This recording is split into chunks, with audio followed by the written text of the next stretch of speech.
The CBS Radio Mystery Theater presents...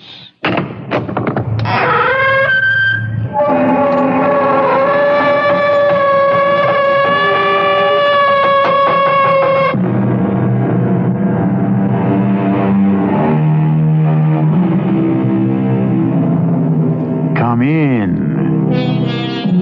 Welcome. I'm E.G. Marshall. How easily things go wrong. Kiss too short or sight too long. And there follows a mist and weeping rain, and life is never the same again. Yes, how easily things go awry. Without warning, without reason, and you're reduced to asking, what did I do? But most of the time, what you did doesn't matter. It's what you should have done and didn't.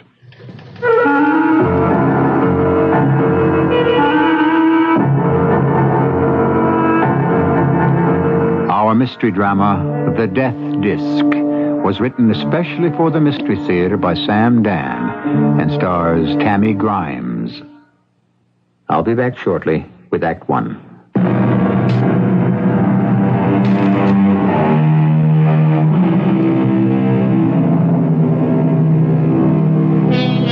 Is each of us, as Mr. Huxley suggests, involved in a cosmic chess game where the play is determined by the laws of nature? And do we have an opponent hidden forever from our sight, who always plays fair but never overlooks our mistakes and never makes the slightest allowance for our ignorance? It would seem so, because no one here below has ever won the match or even fought to a draw. You must be Miss Pruitt. Yes, sir. Please come in. This is a most charming place, Mr. Townsend. It's rather small, but adequate for an old bachelor. That table and the commode. I don't know what to look at first. The chair. It's Louis XIV, isn't it? Literally. Actually, this is one of the pieces from the palace at Versailles. Won't you join me on the terrace, right through this door? What a spectacular ocean view. Yes, I sit out here for hours. And the mountains in the background. Mr. Townsend, inside and out, you have the most magnificent home I've ever seen. Thank you. Now, let us sit at the table for a moment. Just push those papers and books aside.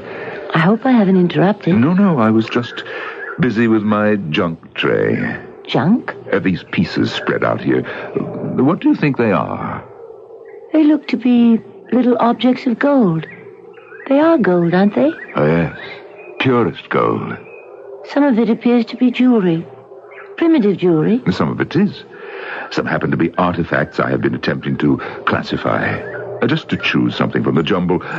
This little thing here. Now, what do you suppose it is? You say it's pure gold. It looks like a disc of some sort. Well, it is. It's a death disc. It was used by the judges of an ancient Sanskrit people. The person would be informed of his death sentence when the magistrate handed him this disc of gold. Oh. I think it's superior to the British system where the judge would put on a black cap. It's fascinating. Do you really think so, Miss Pruitt? Or are you just trying to make me feel good? But it is fascinating. Forgive me. You're here, of course, about the job, and I'm using you as a captive audience, compelling you to listen while I ramble on and on about my esoteric hobby. Well, now, let me put the death disc back on the tray, and we shall attend to business. Now, as you know, I am the trustee of the Martindale Foundation. Yes, sir. It is my responsibility to hire an executive director. But what do I know of these things? So I depend on the guidance of others. Paul Carney, my attorney, is quite impressed with your qualifications. Mr. Carney is very kind. And very knowledgeable. I trust his judgment. And so you can relax, Miss Pruitt. This interview with me is merely a formality. I know I can do a good job, Mr. Townsend. Oh, so do I. Now, all that's left to discuss, I suppose, is your salary. Excuse me, please. I always forget to bring the extension outside.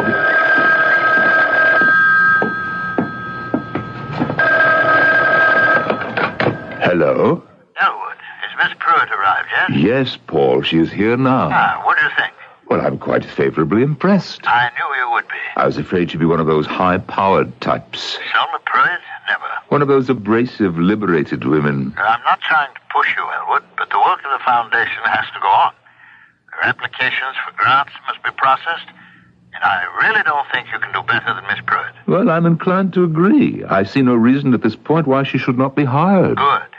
Then you'll send it to me, and I'll get the paperwork started. Yes, I think so. Wise choice. Talk with you later. Goodbye, Paul. Oh, Miss Pruitt, could you come in here for just a moment? Yes, Mr. Townsend. I've prepared the tea tray in anticipation of your coming. I hope you'll join me in a cup. Thank you, Mr. Townsend. My man is off today, and I have to do for myself. Now, I know how to brew the tea, but would you be kind enough to bring the tray out on the terrace? Of course. Shall I set it down on the table? Yes, thank you. I wouldn't mind growing old if somehow arthritis were not part of the package. Sugar, cream, lemon. No, thank you. I take that as a good sign in a person. It proves they are concerned with the essentials and not distracted by the trimmings. Well, now we were going to discuss salary. Yes, Mr. Townsend. I had mentioned a figure to Mr. Carney. Is that agreeable? Mr. Townsend? Mr. Townsend? Are you all right? Yes? You said you wanted to discuss my salary. Your salary? Mr. Carney seemed to think... I do believe, Miss Pruitt, that at the moment such a discussion might be premature. But if I'm to start work, I should know. The fact is, we do have several other applicants who must be seen. Oh? Yes. Hadn't Mr. Carney told you? No, sir. He probably neglected to. But I was under the impression... The executive secretary actually runs the Martindale Foundation. He or she is responsible for several millions of dollars a year in grants to the arts and sciences. But I've already served in a similar capacity. We would be remiss if we did not screen the largest possible number of eligible candidates. You do understand, don't you, Miss Pruitt? Yes, sir. I understand. I understand that I'm not going to get this job. It's true, isn't it? I only said there are other candidates. That isn't true. Now, Miss Pruitt... Why did you suddenly change your mind? I think I have a right to know. Well, I think you already know. But I don't. Very well, let's leave it at that. But what did I do? Miss Pruitt, I do not see any point in prolonging this discussion.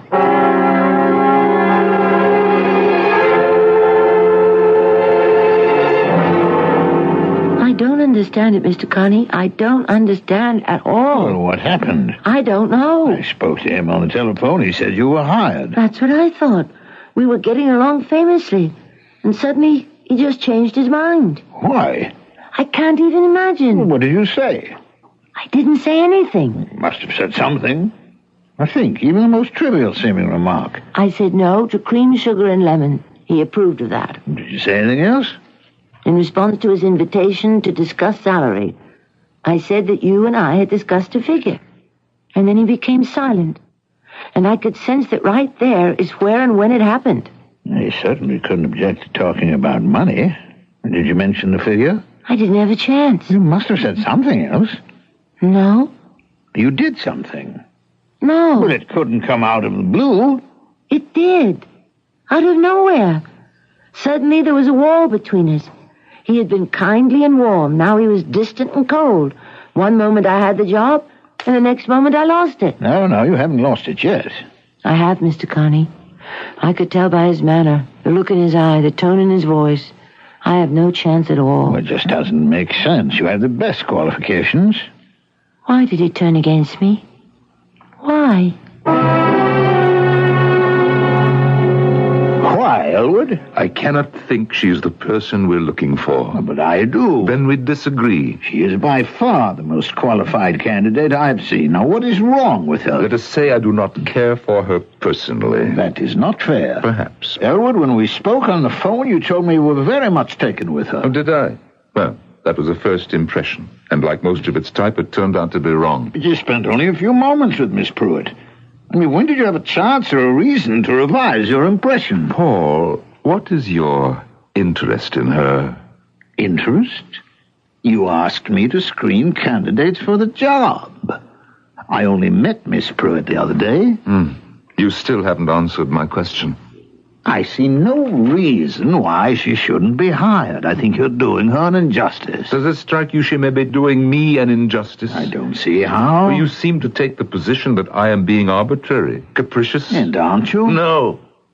Now, I decided not to employ her for a very good reason. Actually, the best in the world. Then why didn't you tell her? There is no need. She is aware of it. She insists she doesn't have the slightest idea. Oh, does she? In that case, I can only say she is lying. Elwood, tell me what it is. I prefer not to discuss it.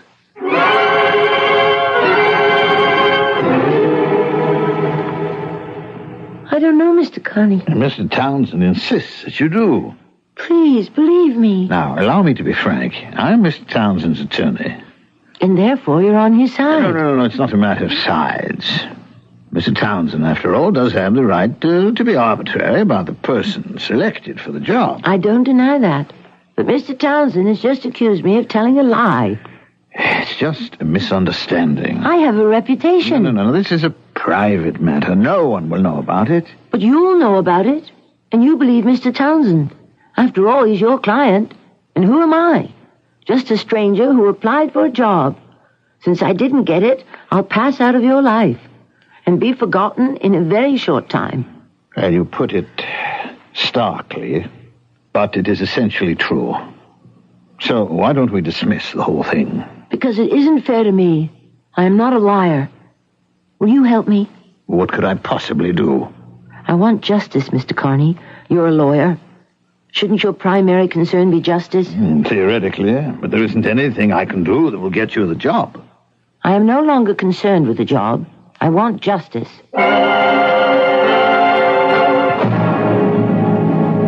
Miss Pruitt, I consented to this meeting against my better judgment. Elwood, judgment, better or worse, should be suspended at this point until we establish the fact. There is only one fact, and it is perfectly obvious. And what is that? Miss Pruitt can tell you. If there is something I should know, I am unaware of it. Before you left here, after your interview, you had asked me why I had changed my mind about you. Yes, sir. And I told you that you knew why. But I don't. This seems to be the whole point of contention, Elwood. Did I do something? Well, did she? Well, yes, obviously. But I'm not aware of having done anything. It doesn't alter the fact. Even if it were an unconscious act, it would still disqualify her for the position. Mr. Townsend, I wish you would tell me. I would rather not. I was willing to let the entire episode be forgotten, and you would have been well advised to do the same. Elwood, what are you trying to say? As you know, Paul, I always try to avoid an unpleasantness. I was willing to let it go, take my loss quietly, and forget the entire affair. Your loss? Are you saying that Miss Pruitt took something? Yes. Miss Pruitt stole something. It's a lie. It is true. Miss Pruitt is a thief.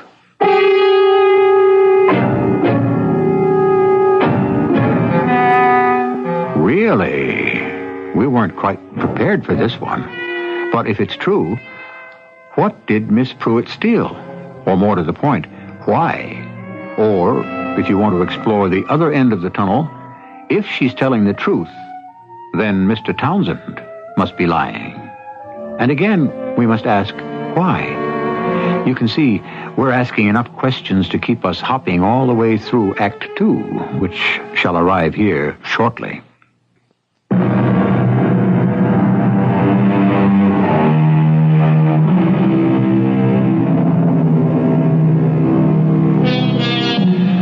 Truth is elusive, reality is ephemeral, and even illusion is illusory. According to the philosopher, there's practically nothing you can hold on to in this world here below. What happens when two apparently respectable people accuse each other of lying? The obvious answer is that one is wrong and the other is right. But could they both be right? Could they both be wrong? Could they both be both? Mr. Townsend, I am not a thief. Very well, Miss Pruitt. No, it's not very well. Elwood, what did she steal? Listen to what you just said. Do you believe him? Mr. Carney and I have known each other for many years. He knows of my respect, actually of my reverence for the truth. What did I steal? But since you intend to brazen it out... I resent that word. Now, look, we've all gone too far to back out now. Suppose you tell us what it is, Elwood. Well? I know what you want, Mr. Carney, to think of me, Miss Pruitt. That I am a rich, influential, capricious man who is using his power to torment you. I couldn't have said it more directly. Actually, I'm trying to protect you. From what? Suppose I acknowledge the fact publicly that you are a thief. It could destroy you. I'm an old man. I don't want to have that on my conscience. I was tempted to do that when I caught you. What did she steal? Nothing. The death disc. It's a lie. The what? That gold symbol of ancient Sanskrit justice. She stole it. Now, it's out in the open. What do we do about it? Now, Miss Pruitt, what do you say to this charge? It isn't true. You're an attorney, Paul, an officer of the court. We have here the fact of a theft. Do we paper it over, hide it under the rug? I was willing to do that, but Miss Pruitt refuses to allow it. Mr. Townsend, I did not take your precious disc. Believe me, what would I do with it? At today's gold prices, it's worth well over $1,000. As an historical object, its value is infinitely more. But what makes you think I stole it? Because it isn't here. It isn't on the tray. You were with me all the time. When would I have had an opportunity to steal it? Let me refresh your memory. We were sitting out on the terrace. I showed you the disc. You held it, examined it. And I gave it back to you. Yes, and I returned it to the tray. You admit that? But then, Miss Pruitt, the telephone rang. It was Mr. Carney's call. I went inside to answer. And then you called me in to help you with the tea things. Yes, but for at least a minute, you were alone. During that interval, you decided to steal the disc. No. Why would I do that? It was perhaps a sudden, uncontrollable urge. How could I expect to get away with it? It was the smallest, perhaps the most insignificant of all the objects on the tray. And it is such a mass, so large a clutter of things you thought I might not notice. But I didn't take it. It isn't here. We both agree it was there when I went inside to take the telephone call. You were left alone with it, and now it is gone. The fact speaks for itself. Well, Miss Pruitt... Why are you looking at me like that, Mr. Carney? Well, I'm very sorry. You believe I'm a thief. Suppose we say no more about it. If you say I stole it, then you should call the police. Such an accusation might be difficult. Perhaps impossible to prove legally. Then it shouldn't be made at all. Then, of course, we do have this possibility. You could sue Mr. Townsend for false arrest, defamation of character. What are you saying, Mr. Carney? As a lawyer, I am merely stating legal possibilities. But do you believe what you're saying? Come, we are prolonging an unpleasant situation. Now, if you will all excuse me, the matter is closed.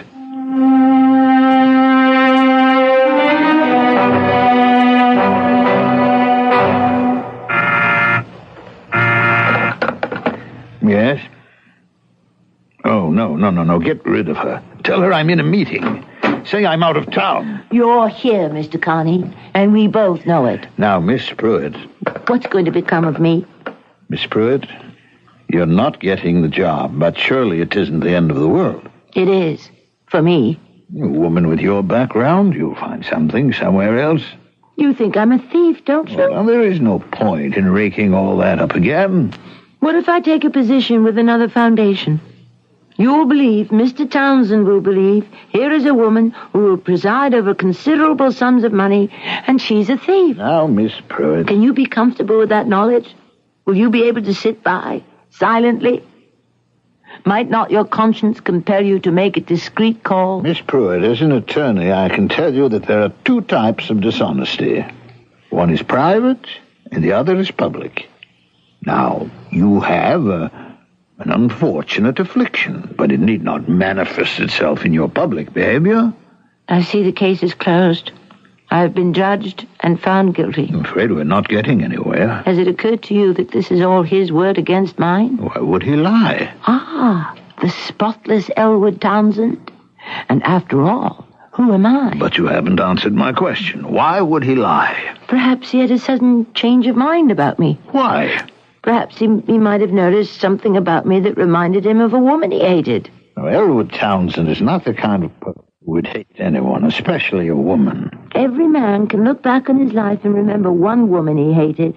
And this could be his way of lashing out against her, of crushing her. In any event, as Mr. Townsend has already said, the matter is ended. Not for me. I don't see what's to be done. You can understand people who fight to protect their wealth. Why can't you understand me? My only wealth is my reputation, and I shall fight for it.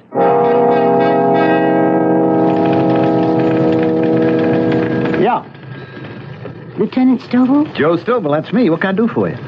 I was directed to you. Well, it's going to be your lucky day. What happened? I wish to report a robbery. Mm-hmm. Okay, what's your name and address? Selma Pruitt. I live at 7648 South Crescent in Lawrence. Oh, that's a nice neighborhood. Low crime area, too. Why didn't you report it to the local precinct? That's not where the robbery happened. It took place in the home of Mr. Elwood Townsend on Lookout Point. Mr. Townsend, hmm? And what was stolen? A death disc. A what? It's an ancient artifact. Anyhow, it's a disc about the size of a 10-cent piece. A bit thicker. Weighs a few ounces. It's made of gold. Uh-huh. Approximate time of robbery? 10 o'clock this morning. It was removed from a tray of similar objects that was resting on a table on Mr. Townsend's terrace. Only that one piece stolen? Yes. Why? I don't know. You know how it could have happened? No. Any suspects? Yes. There's one. Who's that? Me. I'm suspected by Mr. Townsend of stealing that disc. Wait a minute. Now, let me get organized here. I was under the impression you were an employee of Mr. Townsend's. You were coming here to report a robbery. Now it turns out... Look, why would you want to come here and tell me that you're suspected of committing a crime? Because Mr. Townsend refuses to accuse me. Oh. Yeah. Yeah. Look, would you excuse me for just 1 minute? I just remembered that I have to deliver these papers to the inspector. I'll be right back. No, Lieutenant. So what you're saying, Mr. Townsend, is that nothing was stolen. That is correct. And this lady isn't telling the truth. Well, why should she do a thing like that? I'm sure I don't know, Lieutenant. Yeah. Okay, look, I'm sorry I bothered you. No, it's quite all right. Goodbye, sir. I gotta start shaping up. I must be getting old as sloppy. I should have spotted her for a nut the minute she walked in. Well, yeah, Miss Pruitt, we're going to look into it. And I want to thank you for reporting the matter to your police department. What are you going to look into? Well, the case, naturally. You don't believe me. Oh, no, You were probably in touch with Mr. Townsend, or his attorney, Mr. Carney. Miss Pruitt, Mr. Townsend says that there was no robbery. But that isn't true. Now, look, I like you. Please, Lieutenant. I mean, you're my type. Don't get angry. I mean, you're nice, you're quiet, and you radiate a lot of, well, call it class. Lieutenant, I refuse Take to... my advice, lady. Back off it. Back off what? Whatever it is. You could get into trouble. I mean, actually, if I were a cop who operated by the book, you'd be in trouble now. What kind of trouble? Lady, it's against the law to make a false report of a crime. But the man accused me of a theft. How could he accuse you of theft if there wasn't any theft committed? I don't know. It's crazy. That's all I can say. It's crazy. You know something? You know, sometimes things just don't go too well. So, you know, maybe you begin to imagine... No. No. What do you say to a cup of coffee, huh? I mean, we got a guy here. He's not such a great cop, but we keep him because he makes such terrific coffee. How about it? Huh? No, thank you. Look, whatever it is, forget it, huh? He's not worth it. Thank you, Lieutenant. Thank you. Goodbye. Sure. Anytime.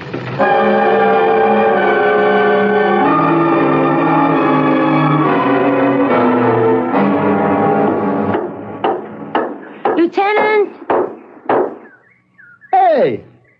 I found your address in the phone book. I rang the bell. No one answered. I heard noise in the back. Well, I'm building a doghouse. I have no right to intrude. That's all right. What can I do for you? I really should go to a private detective. I did try one, But the prices those people want... Well, they have to live, too. I must find out what could have happened to that disc, how it might have been stolen, by whom. Oh, we're back to that, huh? Lieutenant, I know I don't have the right to ask, but you look like a very decent sort of person. Well, flattery will get you everywhere. But where do you want me to go? I want you to investigate. Investigate what? Never mind. You'll answer the crime, and I'll ask what crime, and we'll go round and round. I have no other hope. I don't know what to do. I don't know what to do either. Couldn't you just go to the place and look around? What do I say to the inspector? How do I justify this expenditure of the taxpayers' money? What crime am I working on? Who authorized it? I mean, it's a giant machine, Miss Pruitt, and all us little cogs always have to be revolving in place. I'm sorry I bothered you. I just thought... On the other hand, what's to stop me from taking a ride out there on my own time? Maybe I'm just going down to the beach on a picnic, huh? Oh, Lieutenant. Lieutenant. Do you mean you'll help me? What can I do? I'm a sucker for a pretty face. I don't have a pretty face. Oh, that's because you don't think so. Hey, maybe that's your problem.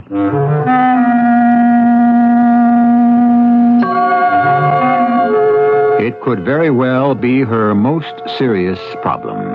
After all, in a world which unfortunately judges books by covers and birds by feathers, one's image of oneself can pronounce the most scathing judgment of all. But meanwhile, we're still stuck with our original problem. Who, if anyone, did steal that disc? It won't be long now till Act 3.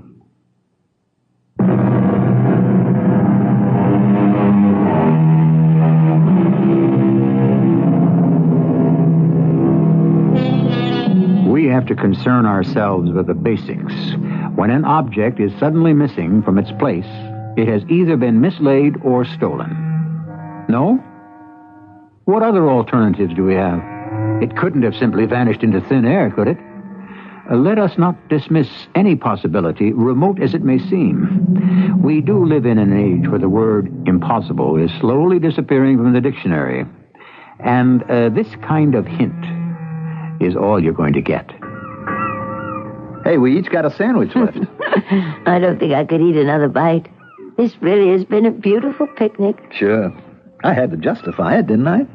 You're fond of that word, justify, aren't you, Lieutenant? Well, I always have to have a reason for everything, even if I'm not aware of it. You don't go out on a lot of picnics, do you, Miss Pruitt? How could you tell? No, you don't look comfortable. But I'm really enjoying this, honestly. Would I be stepping out of line if I said that you don't go out much, period? I had a reason for asking that. Yes? I mean, I want to get a line on the kind of person you are. I see. To answer your question, I haven't gone out much, no. Why? Is all this also in the line of duty, Lieutenant? Well, it's in the off-duty line of duty situation that we find ourselves in. Some girls get asked out a great deal. Some girls don't. The ones who don't look for other ways to fill their time. And they find them. I decided I'd become rich. Since I had no money to begin with, I studied finance in college. I got my MBA degree. I went into jobs where I had to handle money. But none would ever be mine. However, by that time, being rich didn't seem to matter much anymore. Meanwhile, you were too busy to go out. After a while, you just get out of the habit. MBA, that means Master of Business Administration. Mm-hmm. You know, I never went out with a girl that had one of those before. I don't think I ever went out with a girl that had any kind of degree. I can't tell you how grateful I am for... For what? Oh, for you being interested. For trying to help me. I haven't done anything yet. That's the house, way up there, isn't it? Yes. What are you going to do? I'll talk to him. Maybe that's the best thing. We'll just go up there, face him, and have it out. No. You better stay here. I don't think he'd appreciate seeing you just now. Let me see what I can do.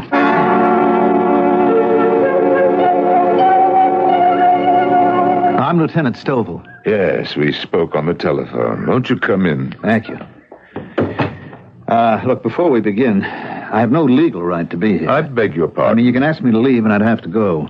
Why did you come? Well, I want to get to the bottom of this situation that you're having with Miss Pruitt. There is no situation. The woman applied for a job. I decided not to hire her, and she decided to spin this matter out of whole cloth. Now, look, I said I was here on my own time, so anything you say to me is off the record. Lieutenant, I have no wish to discuss it further. You don't have to say a word. Just listen to me. Now, this room leads to a terrace. May I see the terrace? Thank you. Okay. Now, the two of you are sitting out here looking at the objects on a tray. One of them is that disc. Okay. You go back into the house. I don't know, for a minute, maybe a little more. She's alone with the tray. Then you call her inside. Now, nobody is out here. Could somebody have sneaked up here and stolen it? No. This terrace projects out of the mountainside. The only access is through the living room of the house, and the intruder would have to get by both of you, right? Yes. Okay. Both of you now go back outside. And you notice that thing is gone from the tray. She's the only one who could have taken it. Now, why didn't you face her with that, Mr. Townsend? Is this off the record? Lieutenant, I said I do not care to discuss it. If she stole it, and how else can we account for it? I mean, it's gone. Then she's in trouble. No. She will not be accused of any crime. No. Her trouble is deeper than that. This lady steals without knowing it. I'm sorry. Mr. Townsend, look, you're the trustee of the Martindale Foundation, the purpose of which is to help people. Now, she's a person that needs help. Why didn't you accuse her then and there? I simply cannot face unpleasant confrontations. I have neither the heart nor the stomach for it. That's wrong, I suppose, but since she was eminently qualified for the job and Mr. Conley was tremendously impressed, at that point I had to tell her why. And at that point, hadn't it become a matter for the police? But we could no longer prove it. She'd had ample opportunity to dispose of the disc or hide it. Mr. Townsend, you may have had your personal feelings, but you also have your duties as a citizen. Now, just a moment, Lieutenant. A crime was committed in your presence. You deliberately closed your eyes to it. Now, had you held her for the police, we would have found the evidence on her person. Well, I did not want her to go to prison. She'd have been forced to face up to basic facts, and she'd have been sent away to a place where she could be helped. I'm sorry. Perhaps you're right. Well, will you help her now? How? She needs treatment. It'll cost. I understand. But if she is so thoroughly convinced of her innocence, how can she be convinced of treatment?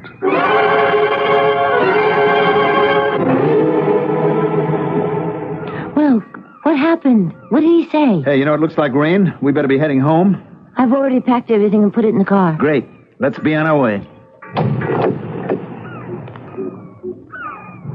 How did it go? Miss Pruitt, one thing we know for sure.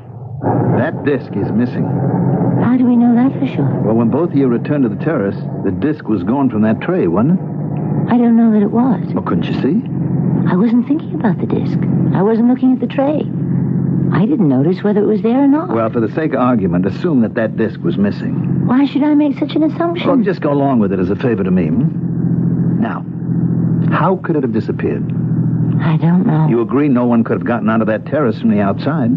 Why are you asking me all these questions? What could have happened to that disc? Nothing. It never disappeared. For reasons of his own, which I've already told you about, he's decided to lie about it. That's the only possible explanation. Now, he'd have to be a very evil person to do a thing like that. Then that's what he is. But everybody knows that Mr. Townsend is one of the nicest, kindest... Then everybody's being fooled. Would you do something for me? I think so. Just lean back in your seat, huh? Relax. Yes. Now, try to clear your mind of whatever you're thinking about, huh? Concentrate. On what? On what you did with the disc. What? Where did you get rid of it? Stop this car at once. Now, Miss Pruitt... I want to get out. You believe I'm guilty. But it doesn't have to affect our friendship. Please, let me out. Look, I think you're terrific. In many ways. You also think I'm a thief. What happened to me? All I did was apply for a job. And for some reason, this terrible old man, wants to destroy me. And everybody believes him. I don't know why he's doing it. I only know that I did not take that disc. You took it without knowing. That's impossible. Now, look, I've run into people like you. You steal for a reason. What reason would I have for stealing? To get even? With whom? I don't know. Maybe the whole world. Why? Because you feel you've been cheated. Out of what? You mean you don't feel you've been cheated? Now, be honest with yourself. It's been a kind of quiet life for you, hasn't it? I've been successful at my career. And you've also been lonesome. Lonesome? Oh, Miss Pruitt, come on. Look, I'm as old as you are. I never got married. I never had kids, so I know what it is to really be lonesome. Then you should steal, too. No, I do something else. I lie. About what? Everything. I make out to be the life of the party, happy-go-lucky Big Joe Stovall. And most of the time I'm so miserable I can hardly stand myself. Then why don't you go to a psychiatrist? I do. How do you think I know about all this stuff, huh? And listen, not a word about this now. If they knew at the department I was seeing a shrink. But I didn't steal that disc. I know I didn't. It had to be that way. Now, don't fight it. I'm not a thief. Of course not. But something comes over you, and you can't help yourself. I mean, you're so ashamed of what you did that you just get rid of the thing. Joe, is it all right if I call you Joe? Sure. Is it true? I mean, I can't fight the whole world. Never try. What can I say? Can I believe there's a conspiracy against me? Of course not. Now, look, you'll go to see a good psychiatrist. Mr. Townsend has arranged everything. Mr. Townsend? I told you, he's really a very fine person. Did I really steal it? Once you face up to it and quit fighting it. It's so hard to believe. I know. I'm so ashamed. So ashamed. Listen, you're on your way. And everything's going to be all right. I'm a thief. All these years I've been a thief. And I never knew it.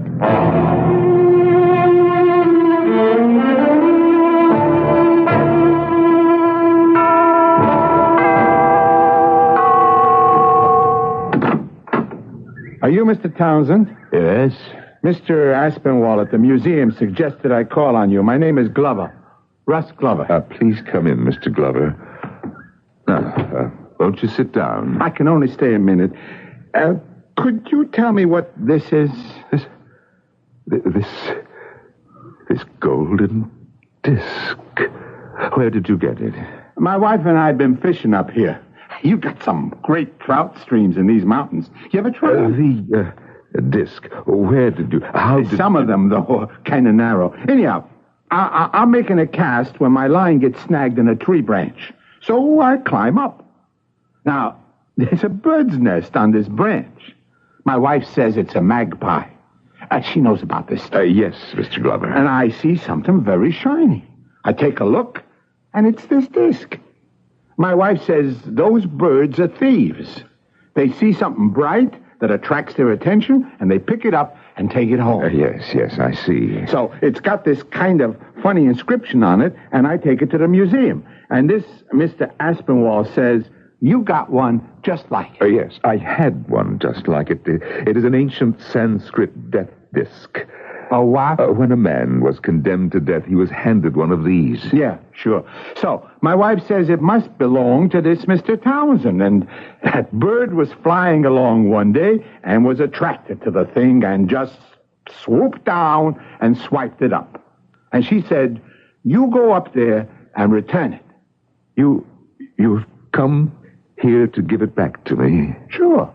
It's the right thing to do, ain't it? Oh, yes, the right thing. Yes, it is the right thing. I bet you must have kept wondering, where did it go? How could it just disappear? Did you ever even dream it could have been something like this? No, Mr. Glover, not in my wildest dreams.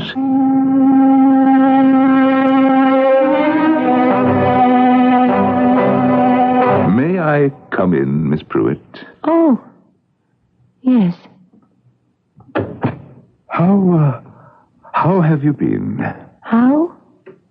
I'm not sure. I'm not sure of anything anymore. I've been to see Dr. Rosensteel, and I'm more confused than ever. Everyone tries to convince me that I stole your disc, because it's the only answer. And so sometimes I accept it. Sometimes I don't. I can't. I just don't know what's going to become of me. Well, you could take the job at Martindale. I understand. Dr. Rosensteel must have convinced you to employ me as part of my therapy. No, you can never trust me. Miss Pruitt, I'm offering you this job as part of my therapy. Because right now, I don't believe I can ever trust myself again. I always saw myself as a kind and wise sort of person. I see now that I've been insensitive, afraid of reality, frightened of life. Please, Miss Pruitt, forgive me. Mr. Townsend, sit down. You don't look well. I don't feel well, but it's all right. I deserve it. Miss Pruitt, never again in your life ever be swayed from what you know is the truth. Fight the world, even if you have to fight alone. Say you forgive me. Yes. Yes, I forgive you. You did not steal that disc. I knew I didn't. Yes, I always knew it. Rejoice in your vindication. It is a precious moment for you. Who did steal that disc? Who? A little birdie, Miss Pruitt. A little birdie.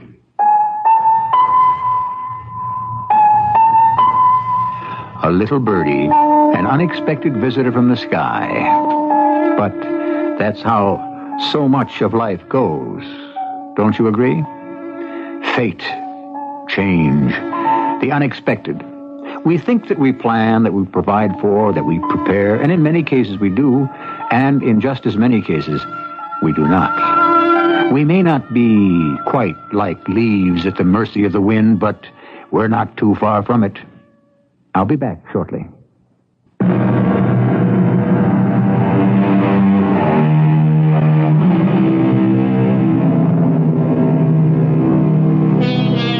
What do you do when suddenly you are forced by public opinion to doubt the evidence of your own five senses? When the wind blows, the tree sways, doesn't it? What is the moral of our little tale? Simply this. In human endeavors, the truth usually belongs to whoever can present the most convincing argument. Our cast included Tammy Grimes, Norman Rose, and Mandel Kramer. The entire production was under the direction of Hyman Brown. This is E.G. Marshall inviting you to return to our Mystery Theater for another adventure in the macabre. Until next time, pleasant dreams.